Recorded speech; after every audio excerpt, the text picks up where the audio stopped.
I am NARA honored historian Anthony M. Elmore, here to give you a Black Buddhist lecture. Buddhist history is Black history. Not only in America, we are the Black Buddhist force of the world. Please understand that in our entire world, other than us, proud Black Buddhists, there does not exist any independent Black Buddhists in our entire world. There is a concerted effort in our world to subvert the thinking, practice, and organization of Black Buddhists worldwide. My Black Buddhist lecture today is Buddhist history is Black history. Let me make a note and point out that of all the Buddhist lectures, this lecture is perhaps one of my most important Buddhist lectures, and that this lecture deals with the world's greatest fraud and oppression regarding Black people and modern world history. Please understand that racists have a concerted effort to hide from Black people about their Black Buddhist history. The most important thing that you must understand about history and Buddhist history is the fact that race is a social construct. In regards to human beings, there is no such thing as race. What we have in our world are social and cultural divisions among humans. Our lecture today is called Buddhist History is Black History. And certainly when you hear the lectures of Anthony M. Elmore, you will certainly get a Black history lecture. The absolute best explanation in regards to explaining what it means to be Black comes from President Obama, who explains what it means to be Black. President Obama's mother was a white woman from Kansas, and his father was a Black man from Kenya. He was raised by 3 white people, his mother and grandparents, and also an Indonesian stepfather. If there is any man who could pass for other, it was President Barack Obama Jr. Despite his background, Barack Obama Jr. calls himself African American or Black. Let us listen to Barack Obama explain the concept of race or what it means to be Black.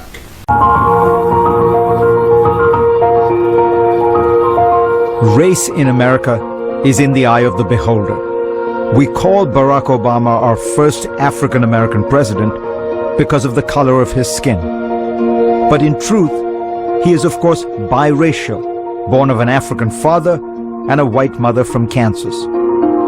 The first line of your biography will almost certainly be not something you did, but who you are, right. The first African American president. And yet, you're half white. You were raised by 3 white people, your mother and your 2 grandparents. Right. And an Indonesian, you can throw in. And an Indonesian. Are you comfortable with this characterization of you? I am, actually. And the concept of race in America is not just genetic. Otherwise, the one-drop rule wouldn't have made sense. It's cultural. It's this notion of a people who look different than the mainstream, suffering terrible oppression, but somehow being able to make out of that a music and a language and a faith and a patriotism. Being Black meant only the knowledge of your own powerlessness and your own defeat. Barack Obama once felt quite differently about race. And the final irony, should you refuse this defeat and lash out at your captors, they would have a name for that too. A name that could cage you just as good. Like paranoid, or militant, or violent, or nigger. The earth shook under my feet, ready to crack open at any moment. I stopped, trying to steady myself, and knew for the first time that I was utterly alone.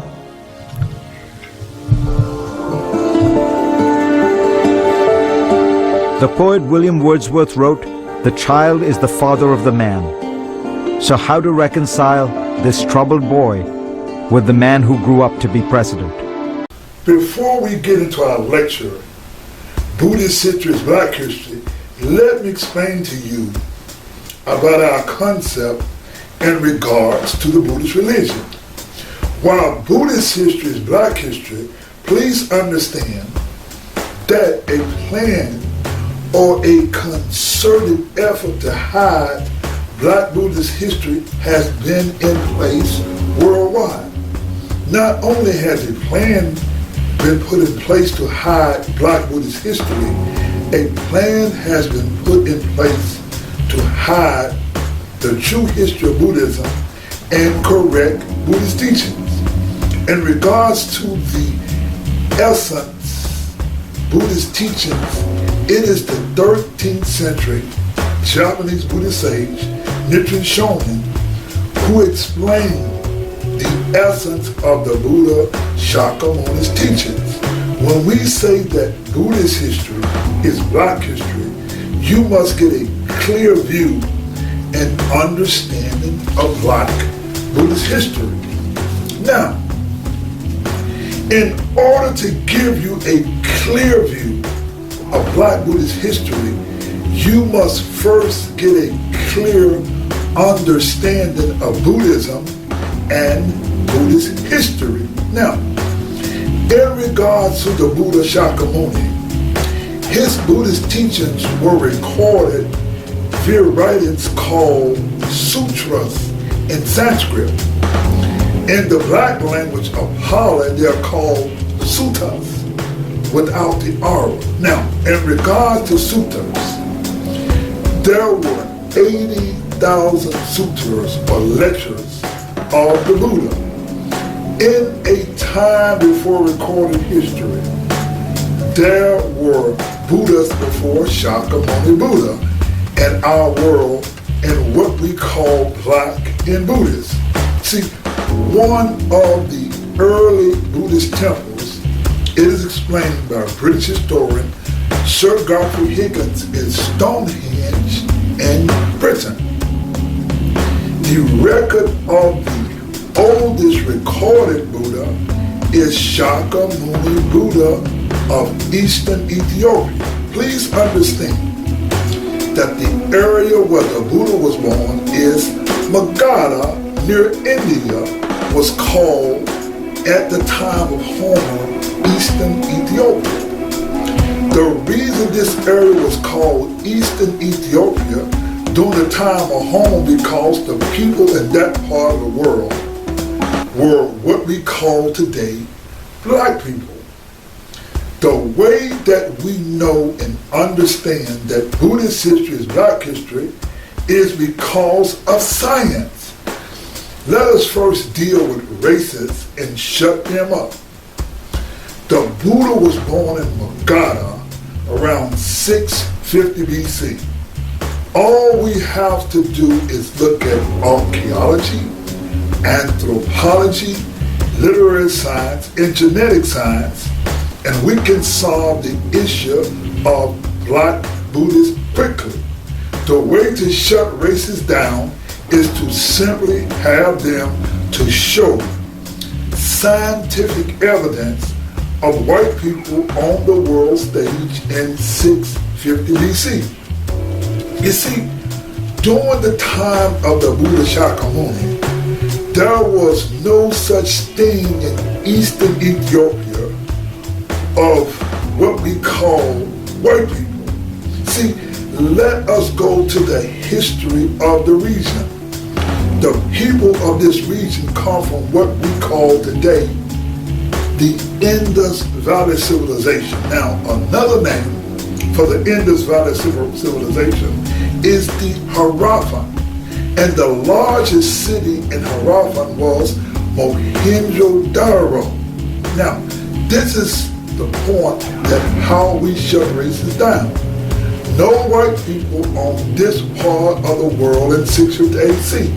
Now, let us explain why the rediscovery of Black Buddhist history is the most important discovery and awakening for Black people in modern history. I am the most humble and honored Black man in modern history. We get to tell you on YouTube and on the world stage about our rediscovery of Black Buddhist history. Let me explain why this revelation is important to Black people. This is important because our Black Buddhist history contains some of not only our greatest Black history, Black Buddhist history, but this lecture contains some of the world's greatest history. In our world, we have religious structures we can talk about, like the Vatican and Rome. We can talk about Islamic structures like in Mecca and the Middle East. Now let us talk about the largest religious structure on planet Earth. Now, what we Black people can be excited about is the fact that our Black ancestors created the world's largest religious structure in Cambodia called Angkor Wat in Cambodia. This is the largest religious brick or concrete structure in the world. Look at the Buddha at the Vatican Temple in Cambodia. In regards to religion, it is the Pali Canon, the Buddhist writing that is the largest religious work in the world. In regards to Black history, it is via the Buddhist religion where we find the largest and the most iconic Black-oriented artifacts on planet Earth. We talk about Jesus or any other human in the world, however, it is in Buddhism where we find Black Buddhist history more than any icons in the world. While we find in Buddhism the most iconic Black history on planet Earth, this Black Buddhist history is hidden in plain daylight. See, look at most Buddhist statues, and what you will see that these Buddha statues have black hair, like my hair. See, that is the way you tell about Black history. Now, we don't see this during our Black History time in February, but our Black history is in any of the Buddhist statues because you see the black hair. Now, the most iconic and clear and irrefutable image of Black Buddhist history is the black hair. Racists go so far as to explain the hair on the Buddha as snails. They tell the lie that the Buddha was meditating and he was hot and snails crawled on his head to cool him off. You have to go to lie at white racists to believe that. White racists did their best to cover up and hide Black Buddhist history. I read a post the other day where a Brahmin in India wrote that the Buddha statues were black because the wood was black or dark. We can talk about the wood all day long, but no one can argue about the hair. See, it is the hair that presents problems to white racists. The most important lesson that Black people must understand about Black Buddhist history is the word Nagas. The word Nagas is pronounced sometimes as niggers. When you say the word nigger or Naga in America, we are talking about Black people. In Africa, or Africans or Black people, people are referred to by whites as Ethiopians, meaning burnt skin. One of the oldest documents recorded on black people is the Christian Bible, whereas black people are referred to as what? Cushites. Now, the land of Cush, black people are referred to as Nubian. In the land in Africa today, Ethiopia was also known in ancient times as Abyssinia. The Abyssinia Ethiopian language, the kings are known as Nagas or Nagash. Now, let us get into the essence of Black Buddhist history. The Buddhists in early history were known as the Naga. The word Naga means snake or dragon. The snake represents the logo of the Buddhists. The snake is a metaphor in that the snake changes its skin, and this represents the year of dying and coming back, the eternity of life. We see the snake with the tail and head, the snake with the tail in his mouth. This represents infinity. We see the snake or the Naga as the symbol of medicine. The snake represents Buddhism or wisdom. Now, our lecture again is Buddhist history is Black history. If I start my lesson regarding Buddhism in Eastern Ethiopia, India, I will lose some of you. In order to understand that Black history, or rather Buddhist history is Black history, I will start teaching you from Africa, then kind of move backwards. See, the Buddha was known as the Lion of the Shakas. And the Buddhist tribe came into Africa from India and they set up a nation. In fact, the Buddha was known, or the Buddhists were known as the Shepherd Kings.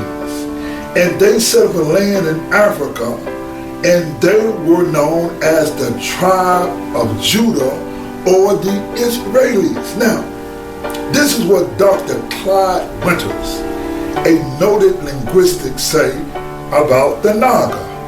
Quote, ancient Ethiopian traditions support the rule of Huntites or Ethiopians of India.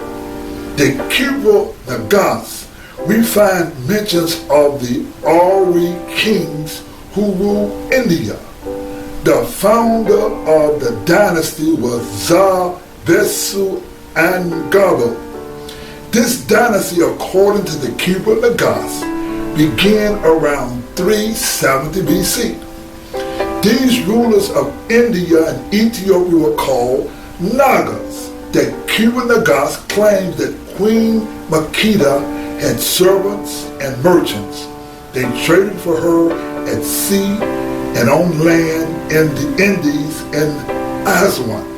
It also says that her son, Abner Hakim Menelik I, made a campaign in the Indian Sea. The king of India made gifts and donations and prostrated himself before him. It is also said that Menelik ruled an empire that extended from the rivers of Egypt, that's the Blue Nile, to the west, from the south shore to eastern India, according to the Kuba Nagas. The Kuba Nagas identification of Eastern Indian Empire ruled by the Nagas corresponds to the Naga colonies in the Deccan and on the east coast between the Kaveri and Vargal rivers, unquote. Now, when we learn about Buddhist history, there are two schools of thought. There is world history that is inclusive of Black history, culture, and language, and there is white and Asian history that excludes all Black Buddhist history, culture, and language from the Buddhist teachings. We explain that Buddhist history is Black history. That is inclusive of our African and Eastern Ethiopian history. The Ethiopian dynasty is the oldest dynasty of kings and queens in world history. No other people can trace their history of kings and queens to 1370 BC. Not the Chinese, not the whites, not the Asians. Nobody could trace their history of kings and queens to 1370 BC. The ancient Ethiopians were called Naga, and they go back all the way to the Queen of Sheba, known as Makeda. These Ethiopians ruled both Africa and India, and they were called Naga. Let us move to Magadha Empire, where it was founded by Sisu Naga. Please understand that the Africans moved from Africa to India and founded both the Egyptian culture and the Indus Valley culture. The Indus Valley culture had a relationship to the Nile Valley culture in that they were both Naga people. Now, the Naga people in Africa, they were known as Nubian, and in the Indus Valley they were known as the Naga. Now, the Naga were later known in India as the Dravidian and other names. Now, what is important to know and understand that these cultures, both Africa and Asia, had a family and working relationship. Let me explain. The language of the Brahmins used was called Sanskrit.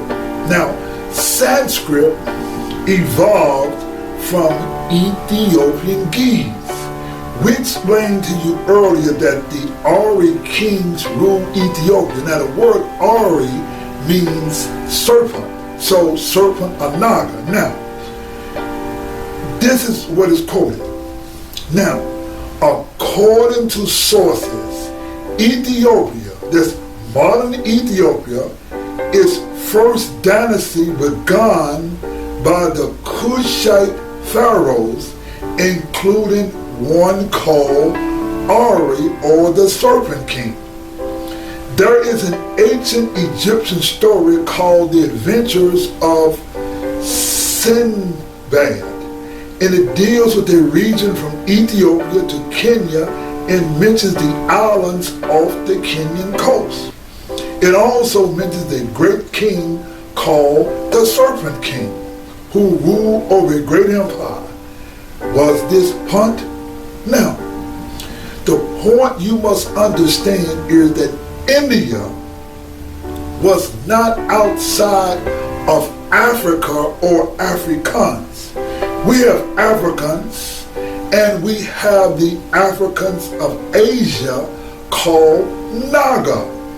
The Buddha and Buddhists were the Nagas. When we look at the ancient Egyptians with the snake, they are the Buddhist Nagas. There is no such thing as what we call white people who ruled ancient India. Ancient India was ruled by the Black Naga kings until the Shaka era. The word Shaka means foreigner in Sanskrit. Now, please understand that it was during the Shaka era, which should have been called the Kushan era, under King Kanishka, where we find the start of the Hindu era. There is nowhere in ancient texts where we find the word Hindu. There was no such thing as the Buddha being a Hindu. This was a rewrite of history. The Hindu religions are characterized by the Sanskrit language. Please understand that it was under the Kushan king Kanishka, whereas Buddhism was separated by race, culture, and language. It was King Kanishka who changed the Buddha from black to white. Look let us look at the Gandhara images where the Buddha was changed from black to white. They changed the language of Buddhism from Sanskrit to Sanskrit. Now, let us connect India back to Africa. Now, listen very carefully and get your notes. You see, in 185 BC, there was a Brahmin general by the name of Pushyamitra Shunga. Now, he killed the last Mauryan king, Bridhadatta, in broad daylight. Now, Pushyamitra created a cult, and he put a bounty on the head of any Buddhist monks. Now, the Buddhists had to leave India, and records show that they moved to Africa. Now, Google this book. It's called In the Book Philostratus and the Life of Apollonius and Saint Jerome. He writes that the gymnosophists of Kush settled near the source of the Nile. He further states, having been forced to migrate after the murder of their king. Now, the word gym means naked and sophist means philosophers. See, it was the father of history, Herodotus, who wrote that that Miro, or the capital of Nubia, were the cradle of the gymnosophists. Please understand the information we at the Proud Black Buddhist Association bring to you. See, we bring to you Buddhist history. See, Buddhist history is black history. See, we bring you literary science or documented writings, whereas the Buddhists fled India and moved to Meroe in Nubia and Africa. See, it was Herodotus, the father of history, who wrote that Meroe on the Nile was the cradle of the gymnosophist Buddhists, and Buddhism existed before Herodotus even wrote history. Let us explain what happened in India under King Kanishka. Now, this is the 1st century AD. They created a new form of Buddhism, whereas they extricated all of the black Buddhist history, culture, and language from the Buddhist teachings. They changed the Buddha from black to white, and they came up with a new language and a new Buddhist history. This is anti-history or anti-black history. You see, the new Buddhism was called Mahayana Buddhism. Now, this moved primarily north and west, covering China, Korea, and Tibet. Now, let us move to the important and vital point in regards to Buddhism. While the Buddhist religion moved into other countries and other nations, in regards to black or African people, the Buddhist teachings followed a concurrent course in that the Nagas, Nubians or Dravidians, or rather black people in Africa and India, were the same family. You see, Buddhism didn't just move from India to Africa, but you see, India was always a part of Africa because it was the Ari kings of Ethiopia that ruled India from Africa. Now, let us move back to the history of the Ari kings of Ethiopia that states, quote, according to the Kiva Nagast, around 1370 BC, these rulers of India and Ethiopia were called Nagas. Now, when we speak of the Nagas, or people in Africa, the people in India, we are speaking about the same black people. You see, India was not so separated. India was not looking the way it looks today. You see, the whites came into northern India, but they didn't come until years later. You see, please note this chart. Now, there's a chart here. Now, the Geese origin of Devanagari writings in India. Now, in regards to India, it was the African Ethiopians who gave the Indians their writing system. Please note that this writing system was called Nagari from the Naga. See, this is what Dr. Clyde Winters writes about the subject. Quote, there is no Indian etymology that explains Nagari as the name for the Sanskrit language. It is clear that Devanagari means divine city or sacred city or city of God. This is why the term script is placed in brackets in your definitions, meaning urban, script of the deities, equal gods. In other words, divine urban script. You see, the Ethiopian term Nagari was used to represent writings by the inventors of Sanskrit, which was probably used as a lingua franca by the Ethiopians who ruled India, and they're primarily in the Indian urban areas. See, a lingua franca is a common or a commerce language that means the Devanagari equals sacred writings, not urban or deity. You see, in Kenya there's a language called Swahili. Swahili was a commerce or a city language, and it was the same as Sanskrit was used. Now, the Ethiopian term Nagari was used to represent writing by the inventors. Now, because of the possible origin as a trade language, spoken Sanskrit acquired the name Nagari speech.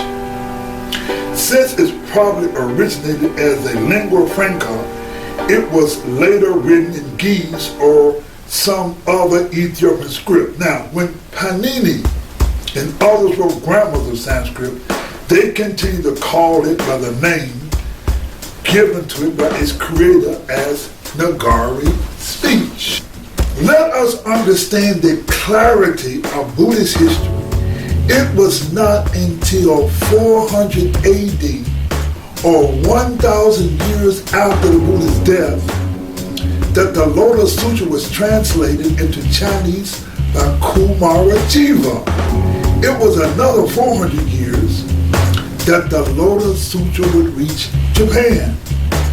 In contrast, Africans, meaning the Ethiopians, Nubians, Nagas, were the same people who spoke the same language. Let us be clear, the language of the Nagas, Ethiopian Ge'ez, was given to the black Indians by their Ethiopian brothers and sisters. We have a history of Buddhism in Africa 1,000 years before it arrived in China. Let us get the record straight. Before there was ever any people called white people who practiced Buddhism, Buddhist history was black history. What is the first evidence of people known as whites to practice Buddhism? Alexander tried to conquer India, but he was turned around by the black group called the Nandas. Now, the Nandas were later conquered by another group called the Mauryaans, who established diplomatic ties with the Greeks. Now, the Mauryan king Asoka introduced Buddhism all around to that part of the world. While Alexander did not conquer India, his generals went as far as to Afghanistan and the Hindu Kush mountains. Now, let me take you back to 185 BC, when the Brahmin general pushed Yamitra killed the Mauryan king, Hadada. Now, this is the start of what we now know as the Hindu religion. See, there is no such word. Now listen very carefully, ladies and gentlemen. There is no such word in ancient writings as Hindu. There was no such thing as a Hindu Buddha because the Hindu did not exist. Now, historically, Buddhist religion following King Kanishka, who created a new religion called Mahayana Buddhism. See, it was in the Shaka era under King Kanishka where he killed the spirit of Buddhism when they divided Buddhism along linguistic and racial lines into Hinayana and Mahayana. Now, listen very carefully, ladies and gentlemen. You see, the Mahayanas were the Brahmins and followers of Sanskrit. It was a fight between the Black Mauryan kings and the Brahmins. You see, Brahmanism and Buddhism finally split in a language between Sanskrit and Pali. It was from Mahayana Buddhism that grew into Christianity. See, historically, the Buddhist religion following King Kanishka's Mahayana propagation. Buddhism bifurcated from a historically black Buddhism to a white Buddhism, whereas it later became what is known as an Asian religion. You see, ladies and gentlemen, the Kushan Buddhist king Kanishka is the absolute most important figure in world history in regards to racism.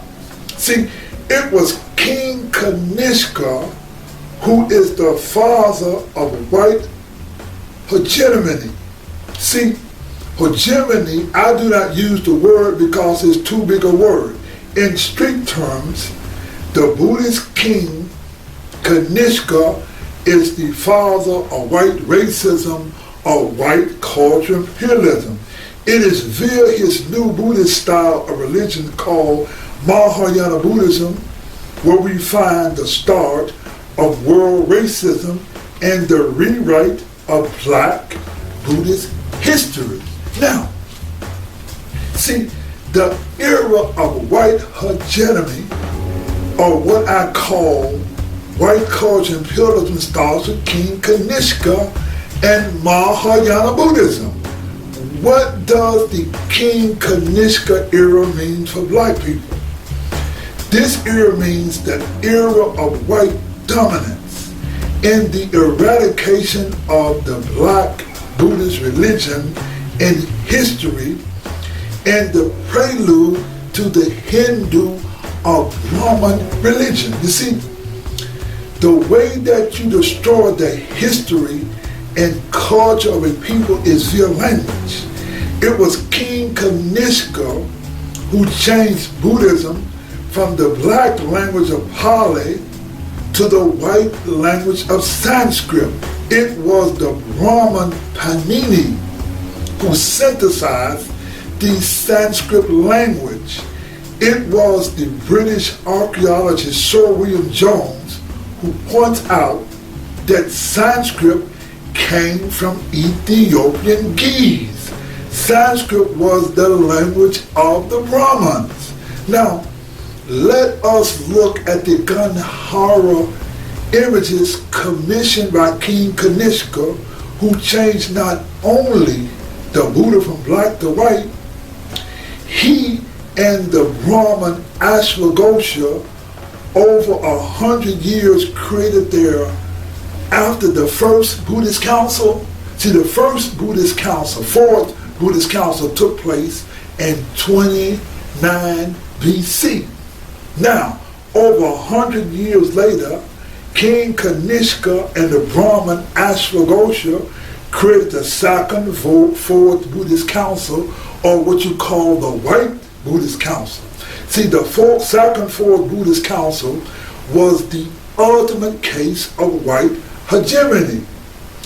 And their goal was to rewrite the Buddhist history. They rewrote Buddhist history via Sanskrit. Now, let me explain to you in a contemporary fashion how Mahayana Buddhism and Hinduism are twins. All you have to do is go to the most recognizable face in modern history of Mahayana Buddhism. The world's most noticed faith is Mahayana Buddhist, the Dalai Lama.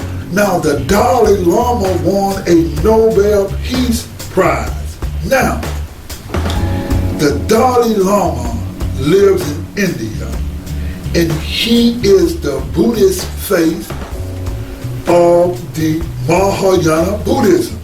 Now, he actually represents the Hindu. You see, on November the 7th, 2004, the Dalai Lama was in South Africa, and this is what he said, quote, "Hinduism has a long tradition, and Buddhism draws many practices from the old ancient traditions of India. In many ways, Hinduism and Buddhism are twins. It is the Dalai Lama who teaches that the Buddha Shakyamuni was a Hindu." Let us get an understanding how racism started in our world.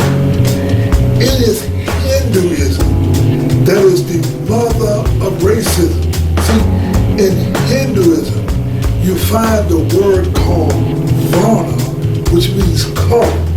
It was in Hinduism where we find the world's first sanctified racism called the caste system. The whites came into northern India and mixed with the black people.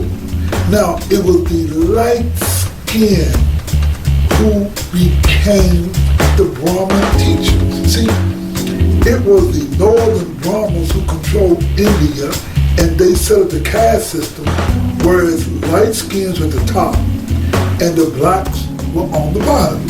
See, let me explain the history of the Maurya era versus via Asoka, who were black kings, and now we move to the Shunga era under Pushyamitra. See, in 185 BC, when Pushyamitra killed the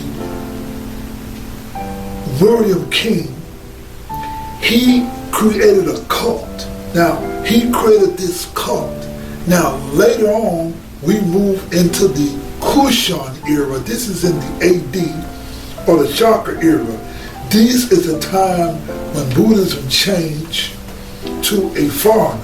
See, black people listen to this point very, very carefully. The word Hindu did not exist in any ancient writings or was Hindu anterior to Buddhism.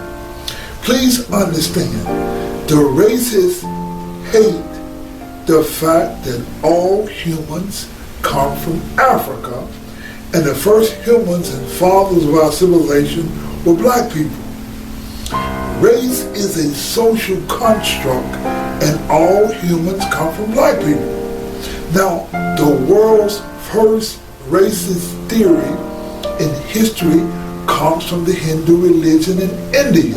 See, the racist Hindu Vedics created the greatest racist historical fraud in world history. You see, the Hindu created a false writings called the Vedas. The Vedas were a false rewrite of history. When you look up the caste system in India, you read about a false theory called the Aryan invasion theory. See, they tried to explain away how the blacks were at the bottom of the totem pole and the whites were at the top. And they tell this story about some Aryans coming in and invading India, and they the ones who started the caste system. In actuality, it was the Hindu Brahmins who started the caste system. Now, what happened was the Vedas were given credibility. See, there was this German by the name of Max Muller. Now, Max Muller studied Sanskrit, he read the Vedas, and before he could verify the teachings, he just wrote about this theory, and he took this theory of the Vedas as being a fact. Now, what happened was Adolf Hitler was looking to find a religion, and Adolf Hitler read about the Aryan invasion theory. So Adolf Hitler adopted the Hindu swastika, and he adopted the name Aryan, which is a modified word of Iranian, but he took it as Aryan, and he came up with the theory of white superiority.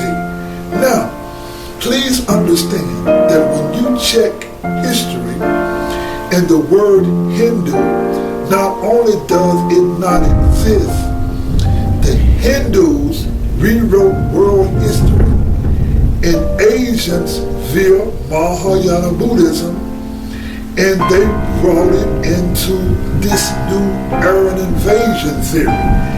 Let us take a look at the Asian invasion theory via a movie.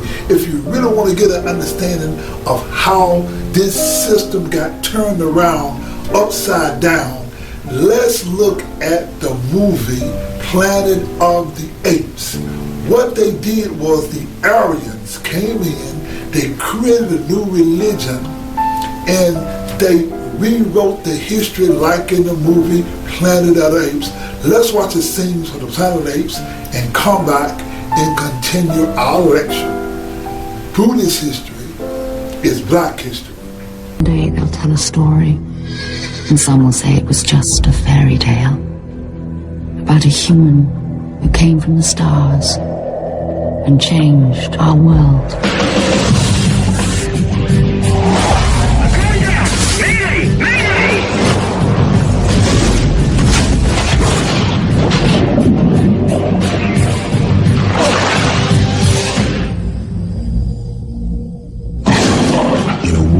Where freedom is history. Where am I? What is this place? Get them out! And get them clean! Brutality is law. Rise when your master enters. The powerful rule by fear. Next you'll be telling us these beasts have a soul. Is there a soul in there? It's disgusting the way we treat humans. How the hell did they get like this? What other way would they be? If they see you on the street, they kill you on sight. You stay here, you're already dead. Where are you from? United States Air Force. I'm going back. Bye. Some humans have escaped. Is there another way out of the city? I can show you the way. They travel with apes. Declare martial law. We underestimate this human. The hell are they? The story is spreading through the villages. They all want to see this human who defies the apes. Full division! Full battle ready! It's over. There's no help coming.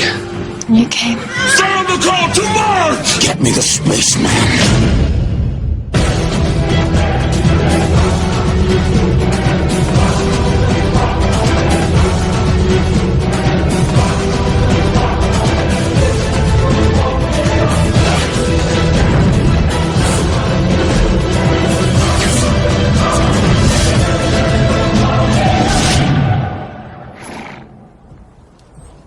Kill them all. Please note that you must understand the history of the Gupta king via Karamadiyya. He created what was called the Golden Age of Hindu, whereas they made Sanskrit the official language of India. See, under Vikramaditya, the whites and the light skins created this caste system, and you see this new culture of Hinduism, and you do not see black people anymore in India because they created this new age of Hinduism. See, the golden age, it was the Hindu. Via Sanskrit, they rewrote the history.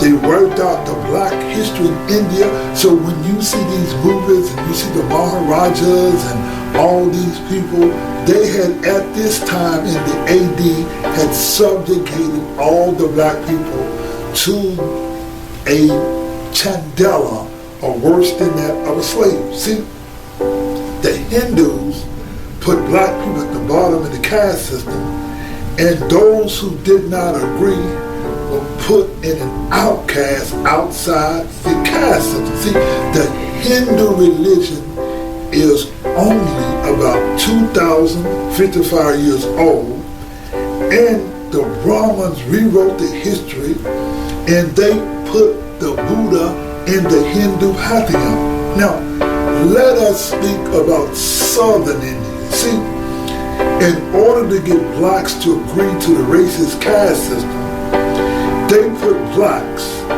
in the upper caste as kings, and some blacks were made Brahmins. You see, so what they did, they negotiated with the blacks and made them in the upper caste, and they were able to have some black Brahmins and some blacks in the upper caste. That's how they kept the Southern Indians, or the dark Indians. See, let me cite an example.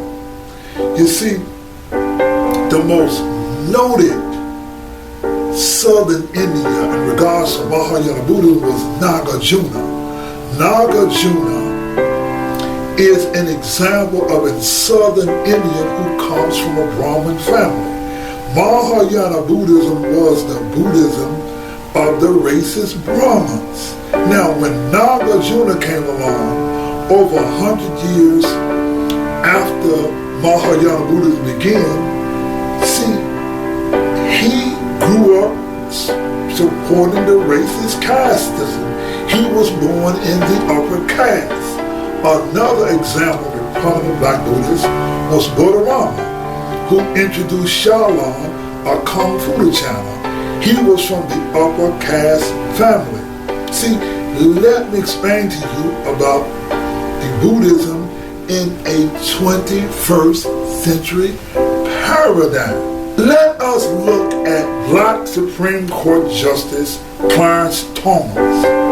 While Clarence Thomas is by outward appearance an African American, however, his mindset is that of a white conservative. Another example is Dr. Ben Carson, a respected surgeon. However, Dr. Carson followed the path of a white conservative system that is not inclusive of the interests, history, and culture of black or African people. Mahayana Buddhism is the antithesis of black Buddhist history. The blacks who support Mahayana Buddhism do not support the true history that explains Buddhist history is black history. I began to practice the Mahayana Zen Buddhist faith in 1970. In 1974, I joined the NSA, or Nichiren Shoshu of America Buddhist sect, that split into Nichiren Shoshu Buddhist sect and the SGI Buddhist sect.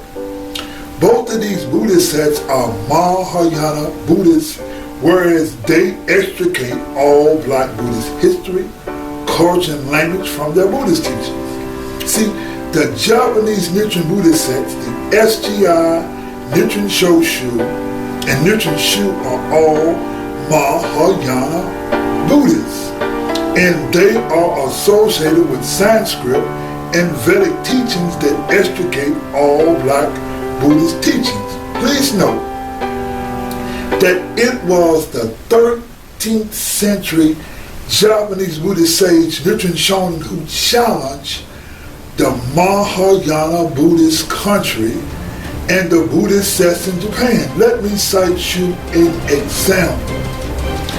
Nichiren challenged all the great Buddhist teachers in history, including Nagarjuna, the most respected Mahayana Buddhist in history. This is what Nichiren writes in the Gosho. It's called The Section of Time. And he writes, quote, question, do you mean to say that Nagarjuna, Vasubandhu, and others did not teach the true meaning of the Lotus Sutra? Answer, that is correct. Did they not teach it? Question, then what doctrines did they teach? Answer, they taught the doctrines of provisional Mahayana, the various exoteric and esoteric teachings such as the flower garden, correct and equal wisdom, and the Mahavachirochana Sutras, but they did not teach the doctrines of the Lotus Sutra. Please understand that the doctrines of the Lotus Sutra runs counter to Asian Buddhist sects like the Hindu, Chinese, and Japanese teachings. See, the Lotus Sutra teaches Kyo, or to dispel delusion. You see, what we have in our universe is the vast knowledge. This vast knowledge is called Kyo. When you open your mind to this vast knowledge, this is called Myo. Myo means to open. Myo means wonderful. The word Myo also means correct. We can say Myo means to open to the correct and wonderful Kyo, or vast knowledge of our universe. Now, let us get to the word Namu or Nam. For the most part, Namu means devotion. In regards to everyday people, most of us in regards to religion do not like the word devotion. Such words bring fear to our eyes. In that the Christian teachers teach us that God says, put no other God before him. Now, if someone tells you to devote or devotion, this can be scary. Let us put Namu in a 21st century paradigm. Namu means to awaken. The Buddha said Namu means to be amazed and awaken. The word devotion is a strong word, whereas being amazed or awakened is another meaning of the word Namu. We can say Namu Myoho Renge Kyo is being amazed or awakened to the correct and wonderful, open to the vast, universal cause and effect knowledge, or Kyo. What is the Kyo, or our overcoming delusion? We recognize that Buddhist history is black history. Let me end this lecture by telling you a personal story. I learned that the Buddha was black from reading the book Malcolm X on Afro-American history. This idea caused me decades of pain and suffering. I had no idea why Asians or why my Japanese teachers were trying to silence me. My pain caused me to write more and do more lectures on this subject than any human on planet Earth. It was the Buddhist gods and the spirit of my ancestors that taught me our black Buddhist history. Not only did I learn that the Buddha was black, but I learned that our ancestors, the Nubians, were Buddhists. I learned that Buddhist history was black history. Now, congratulations. On January the 8th, 2016, my Ethiopian wife had a son, and I named him Siddhartha Gautama, after the Buddha. My Buddhist faith took me home to Africa, when my ancestors, the Nubians, my dream The world knows he's here. is to bring my Buddhist family together. Race is a social construct, and we all have African heritage. Our joy is to worship our Buddhist faith, inclusive of our Buddhist, of our Black culture, history, and language. I am Anthony Elmore, President and founder of the Proud Black Buddhist World Association, bringing you another exciting Buddhist lecture. Buddhist history is Black history. Thank you very much.